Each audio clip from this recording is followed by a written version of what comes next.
Just a young gun with a quick fuse. I was uptight, wanna let loose. I was dreaming. Okay, everybody, welcome to another episode of Basement Bat Hug. So what I'm going to do is going to break this down into a three-part series. Okay, so just look at the way India phrases this. Okay, so the first round that they in Feb 2019. I was lightning before the thunder. If you look at Hindu mythology, okay, Hanuman is a god that a lot of Indians worship. He's seen as a trusted and a very loyal and brave disciple of Lord Ram. Sita is wearing sindoor. So she tells him the reason behind sindoor. It said that it's basically to honor her husband, pray for his long life and his protection at all times. Because he loves Ram so much, he takes all of that sindoor and he just rubs it all over himself. So he becomes this the red monkey. If you put the puzzle pieces together, it starts making a little bit more sense. Operation Bandar signifying Hanuman, okay, and then Operation Sindoor signifying what Hanuman did to prove his loyalty to both Sita and to Ram. I certainly think there is a third round coming before 2028. That's the Indian elections. But let's go through their objectives. Okay, so the third objective was and a lot of people are missing this, what I can only call as water terrorism. So the only word that I have for it is hot skirmish. Okay, you're teetering on the line, on the verge of war. Okay, so he wants to punish Pakistan or Bangladesh or whoever that he wants to punish. China, maybe. Let's see if he has the balls to do that. Use subconventional warfare to build that pressure and to create the levers that he wants to take some concessions. Okay, and finally to the tactics. So as part, control the escalation. And as fate would have it, or maybe this is what the Pakistanis were planning, and this is the same plane that they had done a big grand opening of, kind of like blessing these aircraft. So India had to throw at least one punch before the closing bell, and one of the missiles hit this base. It was from the same base that then Pakistan sent out a JF-17, taking out the cheese board and the other component of the radar. Okay, so look at how much pain that have you delivered. And in this case, I think the scorecard is clear for itself. Another strength that Pakistan was able to demonstrate. Round number 3, we're going to see how these countries plug these gaps. Okay, everybody, welcome to another episode of Basement Bat Hug. Today, we're going to talk about the little skirmish that has happened in India and Pakistan. It started on the 7th of May and went on for about 4 days, give or take. Ended the 10th of May at around the ceasefire went into effect at around 5 p.m. Pakistan Standard Time, which would be 5:30 Indian Standard Time. And there's a lot of that has gone on between these days. And I wanted to, it's very hard to cover this in this one episode. So what I'm going to do is going to break this down into a 3-part series. Okay, so today is the first part. And just to give you a little bit of what will happen in each part, so that you get, I want you to watch all of these 3 parts. And this is a good time to tell you to subscribe to the channel and hit the bell icon so that you get alerts whenever the new episode comes out.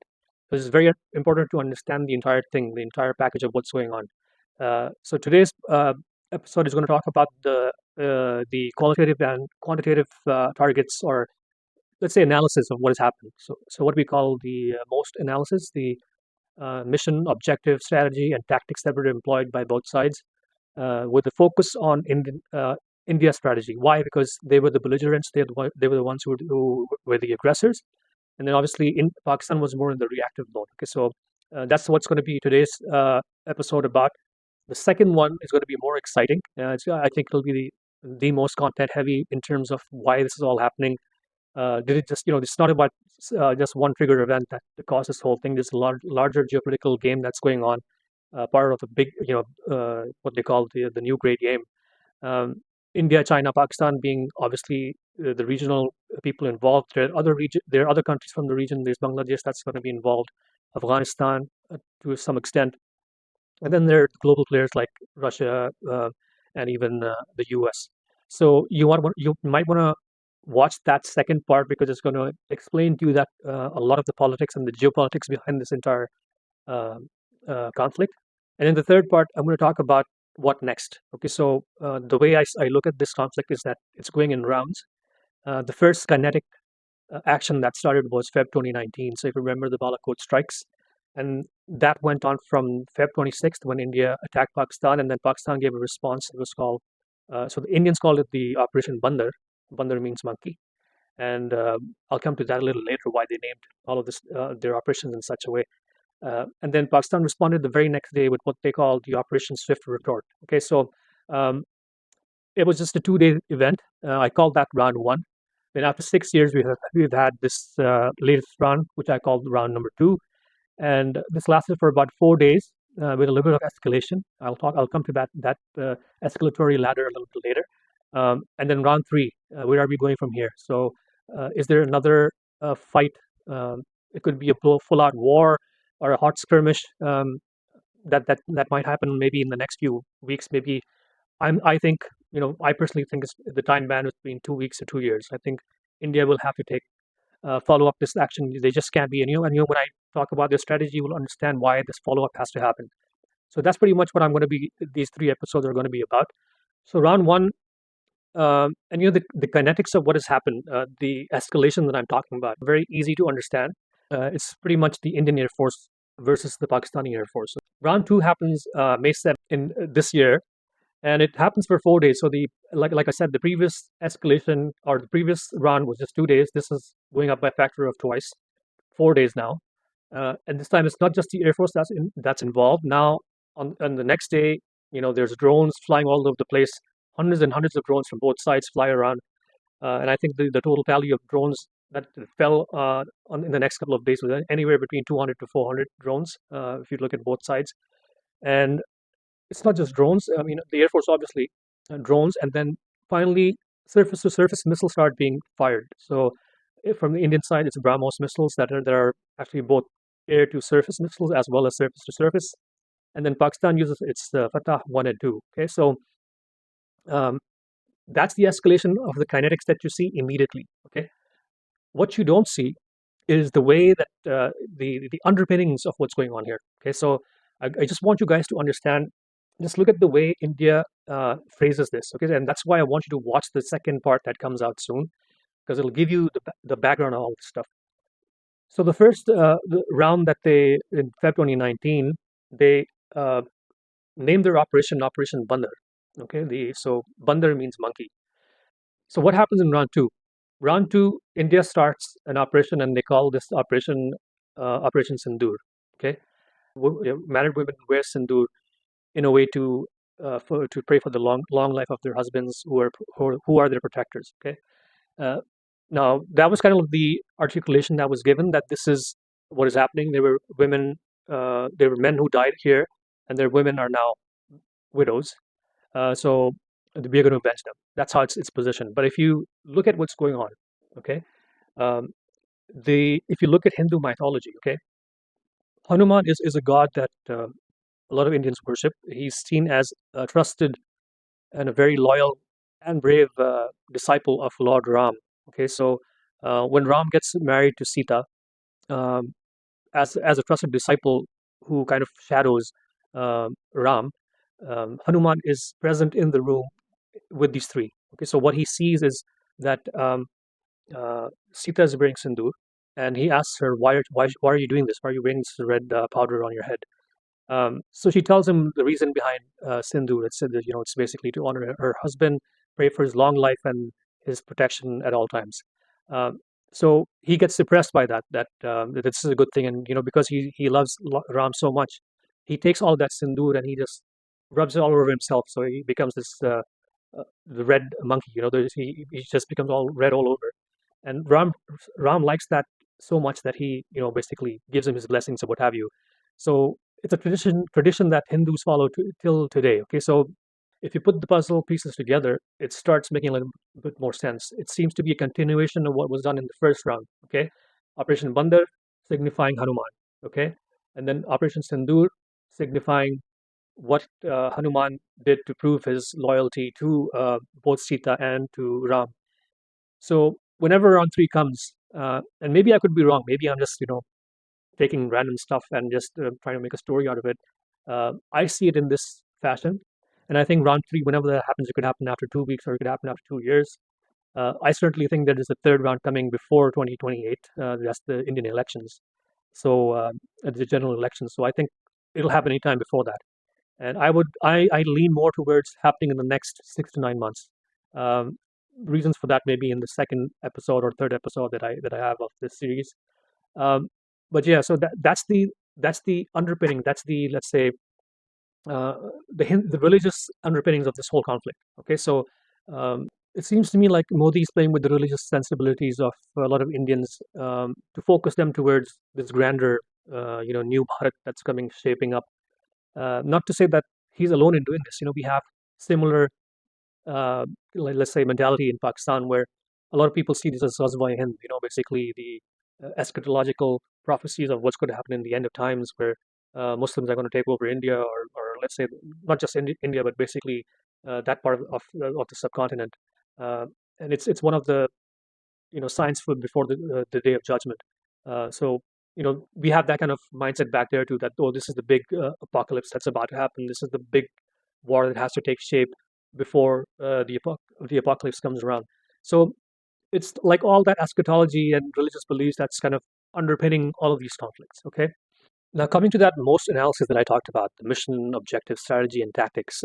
If you look at what India themselves stated, so their mission was Operation Sindoor is aimed to redefine India's military response to cross-border terrorism by destroying terrorist infrastructure in Pakistan and establishing a new national security doctrine. Okay, so a lot of verbiage that needs to be unpacked here, but let's go through their objectives. Okay, so obviously there's a lot.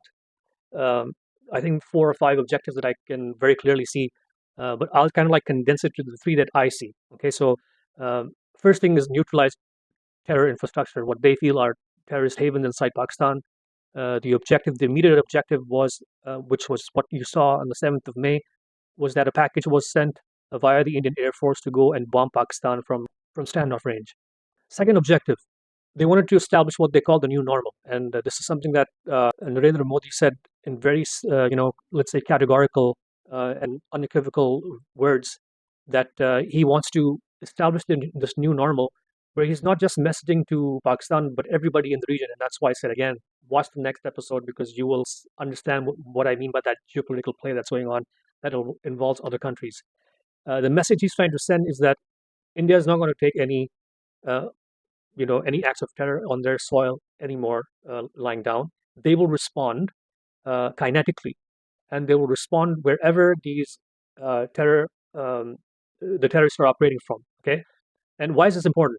Because it's not just about Pakistan, India. Okay, so what you have seen that has happened in Canada, where the Canadian government actually, the Canadian federal government, held the Modi government responsible for some assassinations inside Canada. So a few uh, Sikh leaders were gunned down here, and not just here in the UK and Australia. Also, there were some attempts made, even in the US.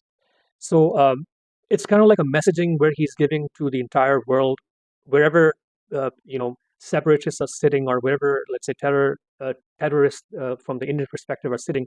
He's trying to send a message that we won't just come after you, wherever you may be. We will also come after the countries that harbor you. Okay, so in this case, that's why the ante went up, where they then started attacking Pakistani military bases. Okay, not just, and I'll come to that in a bit. Third objective was, and a lot of people are missing this, because this was all missed out also in 2019, is that India is trying to use levers now to pressure people, specifically Pakistan, into geopolitical concessions. Specifically, he's trying to use the Indus Water Treaty to his advantage. Okay, so he's trying to leverage the water source that flows down from the Kashmir region that is in India's hands. Some streams of water flow from there into Pakistan. So he is now threatening to divert it, or to stop it, or let's say stop and release it in what I can only call as water terrorism. So that's pretty much the objectives of his entire doctrine. And so let's go to the next part, the strategy. The first part of the strategy is that he wanted to start, let's say, use the terror attack as a pretext to go after Pakistan, okay, to make that statement. So the strategy would be to start what they call, not a hot war, because this wasn't a war. It was just a very controlled conflict. So the only word that I have for it is hot skirmish. Okay, it's not really a military word, but it's not really a skirmish, but it's a hot skirmish. Skirmish is what happens between India and Pakistan on the line of control almost on a daily basis. They fire, they hit rockets at one another. By rockets, I mean just artillery. Not the surface-to-surface missiles. What he's trying to do is he's trying to establish a level of escalation where you're teetering on the line, on the verge of war. Okay, so he wants to punish Pakistan or Bangladesh or whoever that he wants to punish. China, maybe. Let's see if he has the balls to do that. But he doesn't want to take it to the level of a full-scale war. Okay, so he will make that statement, and he will in every round he will notch it up a little bit. Okay, so to understand that that's not just the strategy that's rolling out right now, there's a subconventional warfare that's going on. So use subconventional warfare to build that pressure and to create the levers that he wants to take some concessions. Okay, and finally to the tactics. So as part of executing the strategy, he and very oddly enough he uh, tasked his air force to do the first, let's say, the first wave of attacks. Okay, so the mainland Pakistan is hit on the 7th of May using the Indian Air Force that comes in a very large formation. If you've seen what the Pakistanis have said, it was basically 70 plus aircraft from the Indian side and about 40 odd on the Pakistani side. And when they come in, they were still, again, they were not going to cross into Pakistani airspace. Maybe they may have, because there was one aircraft that was shot down um, very close by to the border. So control the escalation. So we are the ones who are going to decide that we're going to go one notch up. Okay, so last time we sent in the Air Force, but this time we're also sending in the surface-to-surface missiles. And again, now what I want to say is that, was this predetermined? Like, did they sit down and think that, okay, we're going to hit in two waves? First, we're going to hit them with our Air Force, and then we're going to send in our drones, and then we're going to send in our surface-to-surface missiles. There are two arguments here.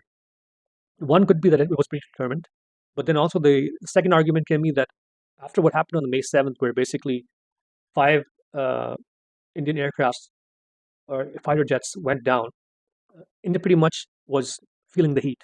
Okay, so there was, if you look at the online activity and what was going on news channels, almost all the international media was kind of corroborating what Pakistan was claiming, that jets had gone down, Indian jets had gone down, and specifically Rafale going down. And India made a big deal out of these Rafales. So one reason why they wanted the second round was because they felt that the first time around, had they had Rafales, and this was stated by Modi himself, that if he had Rafales back then, the outcome would have been very different. So this time around, they had the Rafales. The outcome actually was worse on the first day. So I think to cover up for that, maybe it was decided that we need to go one notch up. The impact points. Okay, so there were 4 crash sites that have been confirmed on the international media and through images, videos and pictures that have come out of India. Uh, there were 4 crash sites, and it's been about a week or so, and we still don't know what those aircrafts were.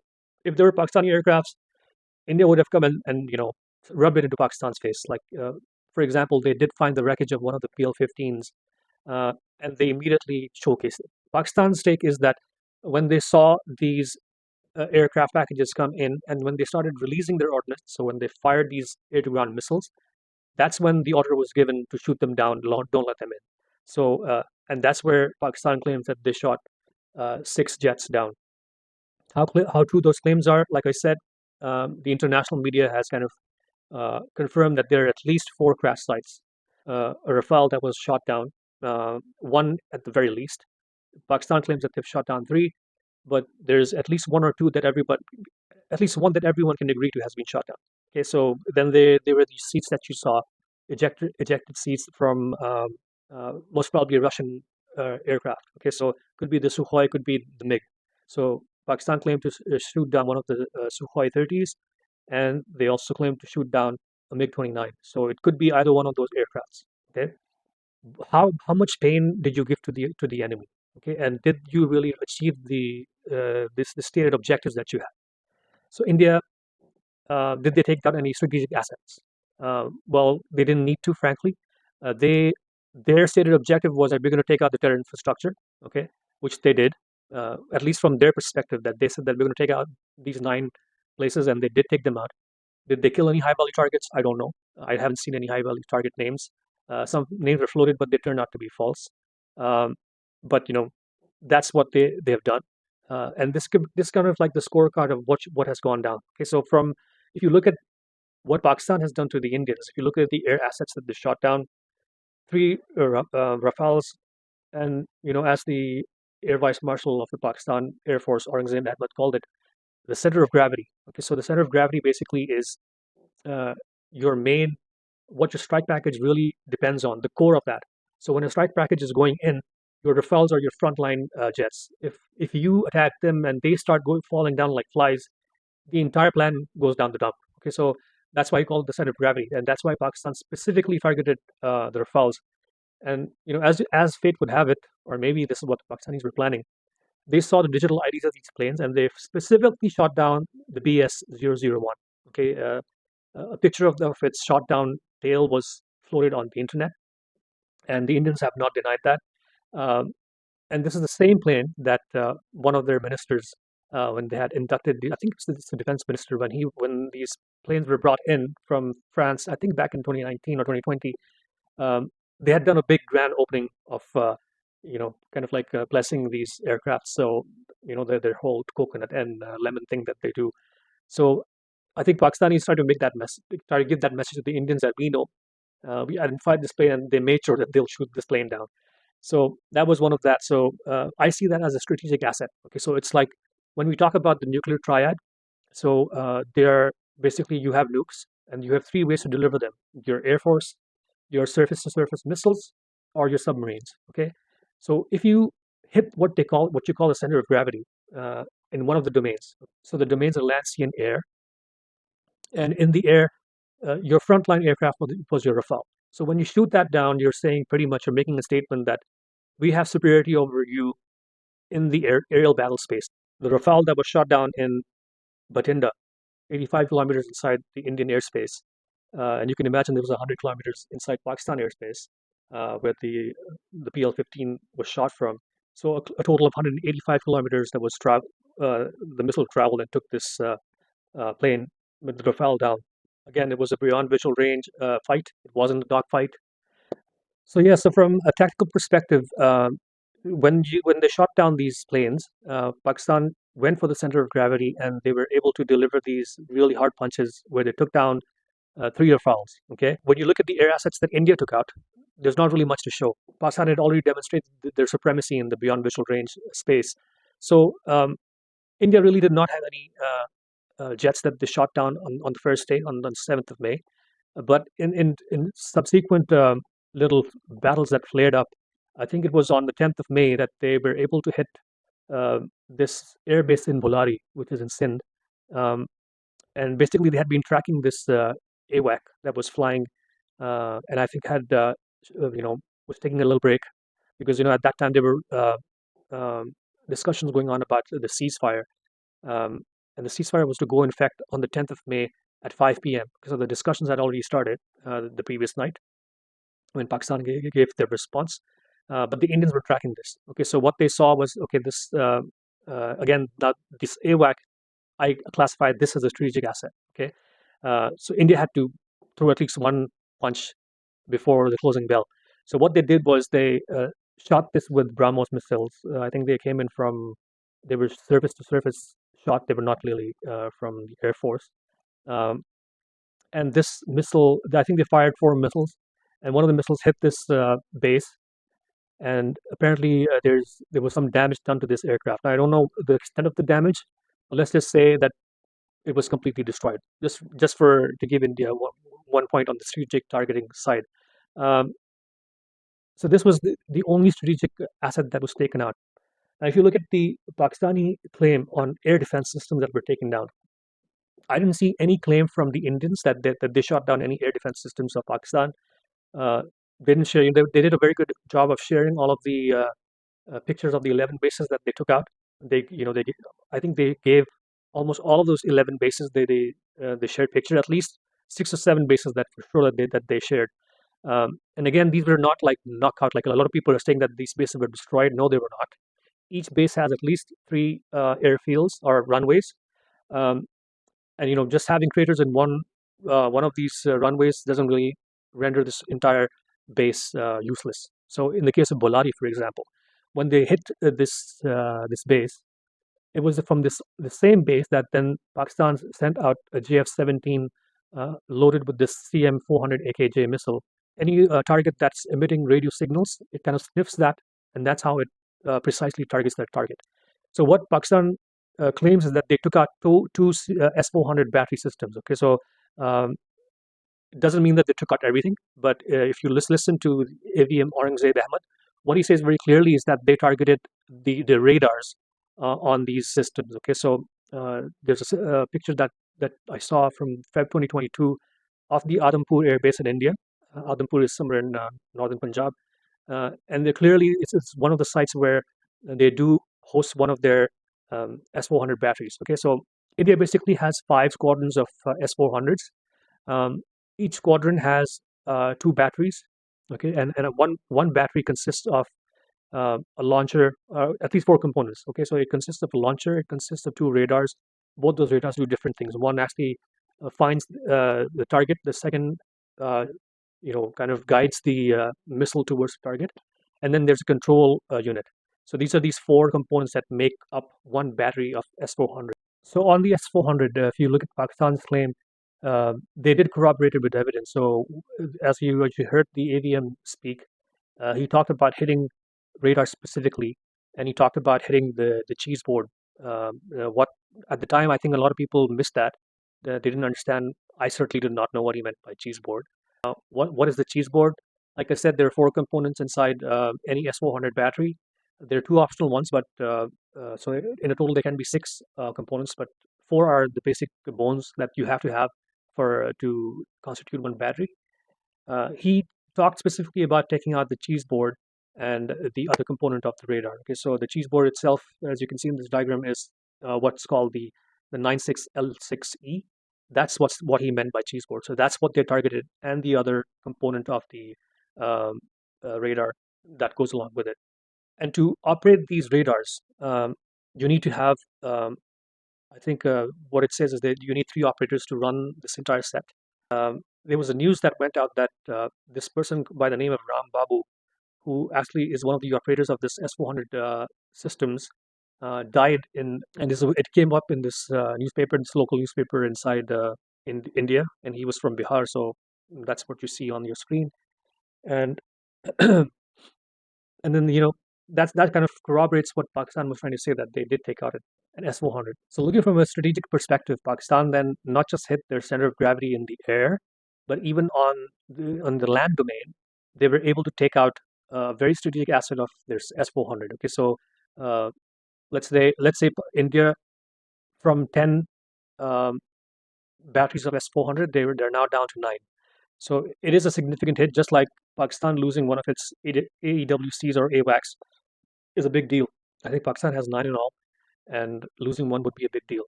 So these are big strategic hits. So when I look at how much have you incapacitated your enemy, this is what I look at. I look at how much pain that have you delivered. And in this case, I think the scorecard is clear for itself that Pakistan seems to have given a bigger response from a strategic perspective. So what is the end result? India claims to have successfully achieved their objectives. I think in a certain to a certain extent that's true. They did take out the targets that they had meant to take out, those 9 terrorist targets that they said that they'll hit. But what are the weaknesses and strengths that I saw here for both sides? Because quite clearly India was on the back foot on the very first day. So the 7th of May, when they started the whole package, India immediately went into the back foot. Yes, they were able to hit their end targets, but also they took 5 jets down that night. So, and then in a total, I think they lost 6 jets. At least that's what the Pakistanis claim.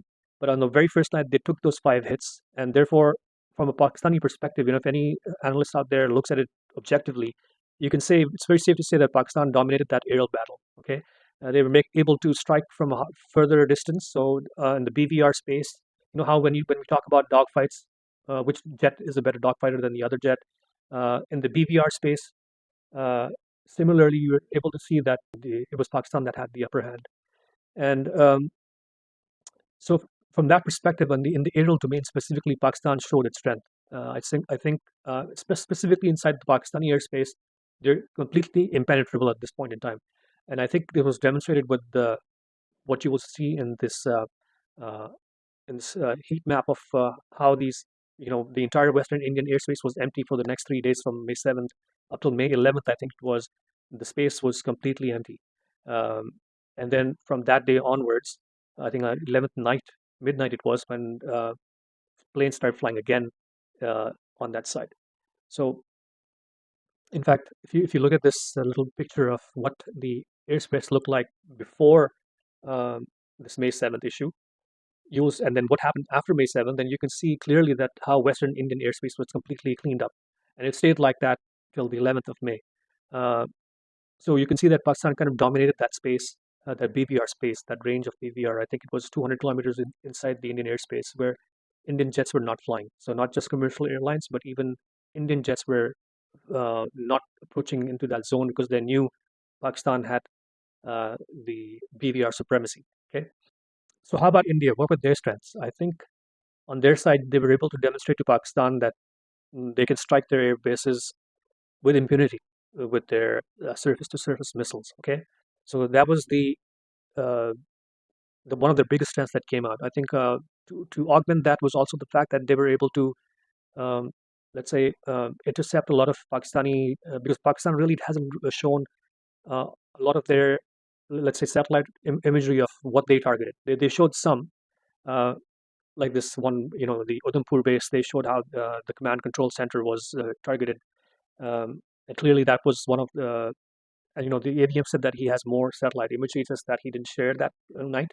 But I haven't seen anything in the public space since.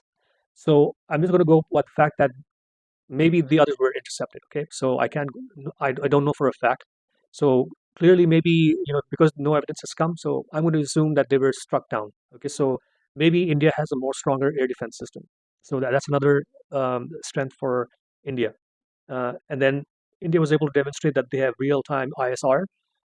So by ISR, I mean intelligence, surveillance, and reconnaissance. Okay, so what they were able to demonstrate was that in real time, they were able to track this AWAC, and they were able to see its movements and where they knew that when this plane had grounded itself, and it was going back into its hangar, and that's when they struck. Another strength that Pakistan was able to demonstrate was that they did have a good electronic warfare suite. So they were able to intercept a lot of these incoming missiles with soft kills.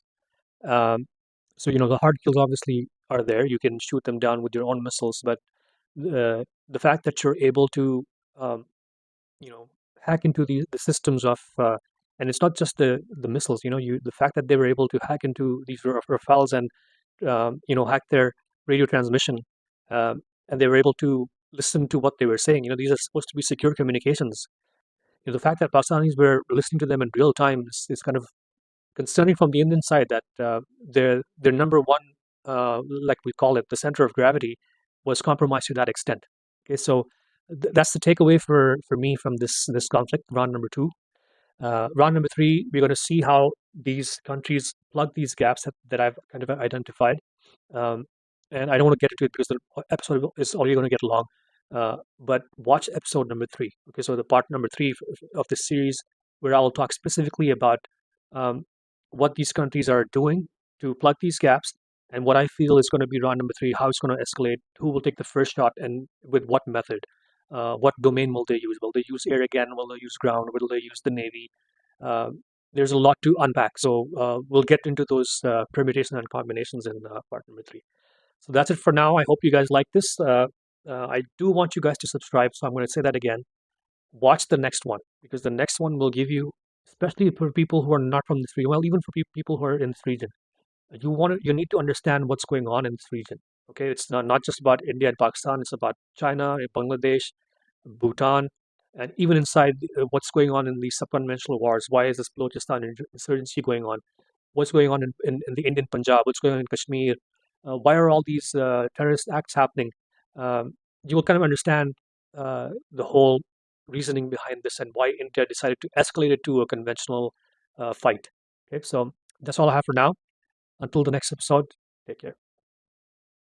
Just a young gun with a quick fuse. I was uptight, wanna let loose. I was dreaming of bigger things. Wanna leave my old life behind. Not a yes sir, not a follower. Fit the box, fit the mold, have a seat in the foyer. Take a number. I was lightning before the thunder. Thunder, thunder, thunder, thunder, thunder, thunder.